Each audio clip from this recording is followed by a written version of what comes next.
Hello tout le monde, j'espère que vous allez bien. Aujourd'hui, on va voir ensemble comment enlever les restrictions sur les CMS. Donc les restrictions de champs obligatoires ou bien même les restrictions du nombre de caractères. Donc il arrive assez souvent qu'on ait des clients qui se retrouvent avec ce genre de problème. Donc je vais vous faire un petit tuto pour voir comment enlever toutes ces restrictions. C'est parti. On se retrouve donc à l'intérieur de notre CMS de Webflow. On va rentrer tout de suite dans un item.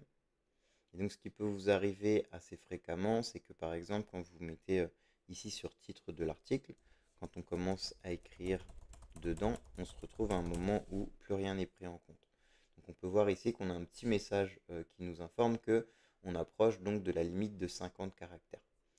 Ce qui peut arriver aussi, c'est que parfois vous ne remplissiez pas un champ et au moment donc de sauvegarder, on a ce petit message rouge qui nous dit qu'il y a une erreur et donc il nous entoure une case en nous expliquant qu'il faut absolument la remplir.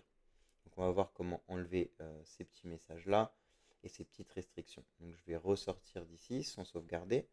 En fait, tout simplement, vous allez dans votre CMS, ici, vous allez donc à l'endroit où ça vous a posé problème. On va cliquer sur la petite molette à droite. Dans ce cas-là, c'était donc titre de l'article. Vous cliquez dessus. Donc on peut voir ici maximum caractère count qui est donc limité à 50. Donc on peut faire en fait des essais tout simplement pour voir si votre champ rentrerait avec par exemple 100 caractères.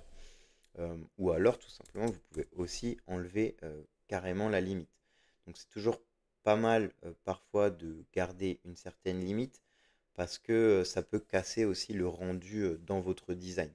Donc des fois il y a une limite qui a été ajoutée, c'est pour quelque chose, c'est pour éviter d'avoir des blocs peut-être un petit peu trop gros sur le rendu de votre site web. Voilà, donc pour cette partie-là, il reste donc cette petite partie aussi quand on sauvegardait qui nous demandait d'avoir le champ obligatoire. Il suffira tout simplement de venir décocher la partie This file is required. Hop, on enlève ça, on sauvegarde, on fait sauvegarder la collection. Et donc maintenant, si je retourne ici dans titre de l'article, là si par exemple je pourrais là mettre comme j'ai mis aucune limite, il n'y aura évidemment aucun problème. Et puis je pourrais même enlever l'ensemble, sauvegarder et ça posera plus de problème. Et voilà, donc on arrive au bout de cette vidéo. J'espère qu'elle vous aura été utile. Si c'est le cas, vous n'hésitez pas à nous laisser un petit like, un petit commentaire, ça fait toujours plaisir. Et on se retrouve très vite pour de prochaines vidéos.